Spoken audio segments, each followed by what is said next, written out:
जय माँ आदिशक्ति, जय माँ जगत जननी, जय माँ जगदम्बा। हमसे कुछ लोगों ने ऑनलाइन और ऑफलाइन दोनों जगह एक ही प्रश्न पूछा। प्रश्न ये है कि गुरुदेव, यदि हमारे पास पैसा ना हो, रुपया ना हो, तो क्या हम दीक्षा नहीं ले सकते? देखिए, दक्षिणा एक देवी हैं। जो ब्राह्मण आपके यहाँ अनुष्ठान करवाता है, उस ब्राह्मण का वह अधिकार है। यदि वह दक्षिणा प्राप्त नहीं करते हैं, तो आपके द्वारा जो पूजन करवाया गया है उन ब्राह्मण के माध्यम से, उसका पूर्ण फल प्राप्त नहीं होता। कुछ लोगों ने मुझे कहा कि आप पैसा लेके ही काम करो। देखिए, मैं दोनों विधाओं से ब्राह्मण हूँ, कर्म से भी, जन्म से भी। तो मैं किसी से कुछ मांग नहीं सकता। ये मेरा अपना निजी स्वाभिमान है। खाए बिना मैं मर नहीं सकता। ऐसा नहीं है कि मैं बस किसी प्रकार से अपना जो है जीविका चला रहा हूँ। मेरी ये दुर्दशा, दीनहीन दशा नहीं है। हमारे ऊपर जितनी भगवती की कृपा है, उस कृपा के माध्यम से जो अन्न धन प्राप्त हो रहा है, वस्त्र अलंकार मिल रहे हैं, हमारे पूर्व जन्मों के जो अच्छे कर्म हैं उसके आधार पे हम प्राप्त कर रहे हैं। और वर्तमान भी हमारा गड़बड़ नहीं है कि जिससे हम आने वाले भविष्य में अपने कर्मों के आधार पे चिंता करें। तो हमसे जो लोगों ने पूछा मूल रूप से कि क्या मेरे पास पैसा होगा तभी मैं दीक्षा लूँगा, तो इसका बड़ा सुंदर जवाब मैं दे देता हूँ, नहीं। आपके पास रुपया है, पैसा है, नहीं है, कम है, तो आप दीक्षा ऐसे ही ले सकते हैं। मैं अपनी बात कर रहा हूँ और लोगों की नहीं भाई। आप ऐसे ही दीक्षा लो। रुपए पैसे नहीं हैं तो इसका मतलब थोड़ी ना है कि नहीं पैसा दोगे तभी दीक्षा दूंगा। और मैं अन्य लोगों की अपेक्षा आप ही लोगों से पूछ करके कि भाई मैं वास्तव में दीक्षा का रेट रखूं कितना। भाई यदि फ़ोन पर मैं दीक्षा दे रहा हूँ सामूहिक एक ही देवी के एक ही मंत्र से सबको, अब मान लीजिए कि 5 लोग दीक्षा ले रहे हैं सामूहिक, तो उनका रेट रखा गया 1100 रुपये। मैं खुल के बोल रहा हूँ, कोई इसमें छिपाने की बात नहीं है। और व्यक्तिगत दीक्षा 2100 रुपये। तो बहुत सारे लोग मुझे ये बोले कि गुरुजी ये क्या आप जो है मजाक कर रहे हैं, इतना कम से कम न्यूनतम दीक्षा 3000 रखिए, अधिकतम रखिए 5000। हमने कहा कि नहीं, बहुत लोगों के लिए 1000 रुपये बड़े परिश्रम से आते हैं। कुछ लोगों की स्थिति ऐसी है भाई कि वो नित्य धन कमाते हैं और नित्य भोजन करते हैं। तो ऐसे लोगों से हम बताओ दीक्षा का पैसा लें तो परमात्मा हमें दंड नहीं देगा? तो ये सब काम मेरा नहीं है। जिसको मेरे ऊपर विश्वास है, मैं आज खुल के कह रहा हूँ, जिनको मेरे ऊपर विश्वास है, अगाध अटूट श्रद्धा है मुझ पे, नहीं पैसा है तो ऐसे ही दीक्षा लो। लेकिन भाई गुरु बाद में बदलना मत, क्योंकि गुरु बदलने वाले सबसे बड़े पातकी कहे गए हैं। जो लोग मेरे पास दीक्षा ले चुके हैं और आते हैं, मेरी बातों को पसंद करते हैं, उन्हें ये होता है कि नहीं गुरुजी मुझे दीक्षा आपसे चाहिए। हमने उन्हें समझाया, हमने उन्हें भगाया थोड़ी ना, समझाया प्रेम से कि भाई देखो, गुरु किसी को भी बना लो, गुरु एक व्यक्ति नहीं है, गुरु एक पद का नाम है। और गुरु की महिमा जो जानता है, वो कभी भी गुरु को बदल नहीं सकता। उसे गुरु के अंदर कभी भी कमी दिखेगी ही नहीं। तो आप सब लोगों से मेरा निवेदन है कि यदि मुझसे दीक्षा लेना चाहते हैं और आपके पास धन नहीं है, तो मैं आपको ऐसे ही दीक्षा दे दूंगा। आप दीक्षा लो, मंत्र जपो, मस्ती में रहो भाई, अपना कल्याण करो, अपने घर वालों का कल्याण करो। इस कली काल में परमात्मा ने मुझे इस मृत्युलोक में भेजा है, तो मेरा जो उद्देश्य है बस यही है कि भाई मुझसे जो जुड़े वो वास्तव में खुश रहे, उसका घर परिवार सुखमय रहे।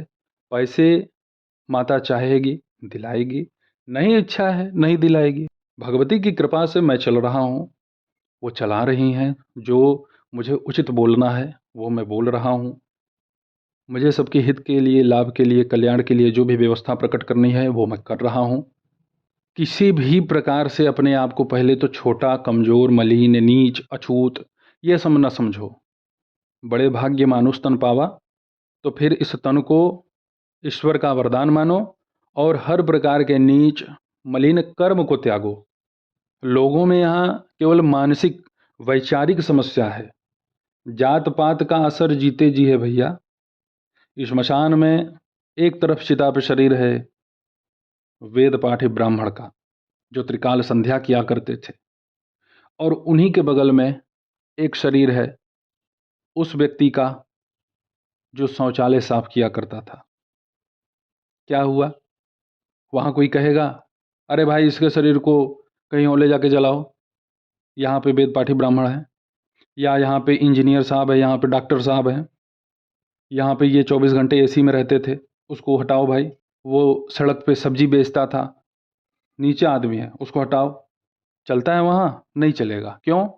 क्योंकि मूल अस्तित्व सबको पता है कि वहाँ है कौन।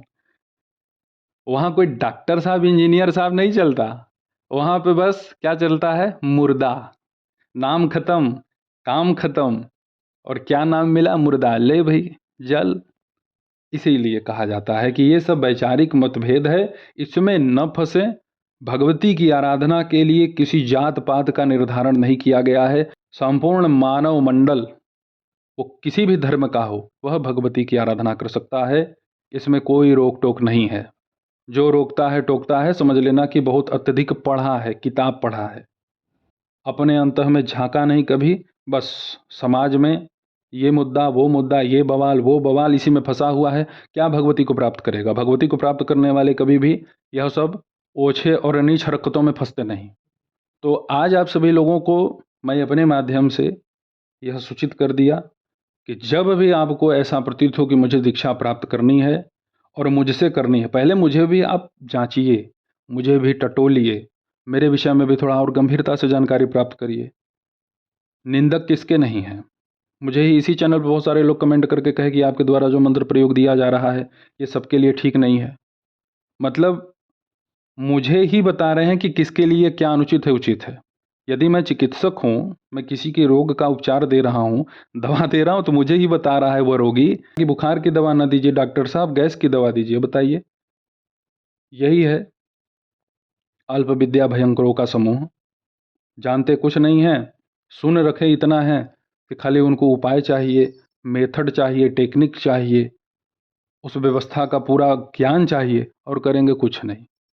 देखो, ज़्यादा जानने वाले भी ईश्वरीय सत्ता को प्राप्त नहीं कर पाते। या तो एक ही भाव बनाइए कि हमें केवल जानना है।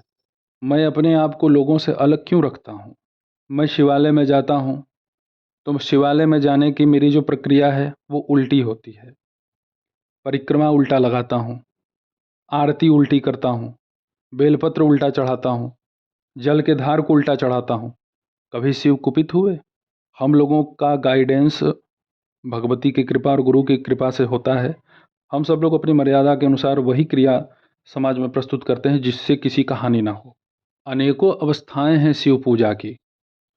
शिव को प्रसन्न करना बहुत सहज है, लेकिन टेक्निक पता हो तो।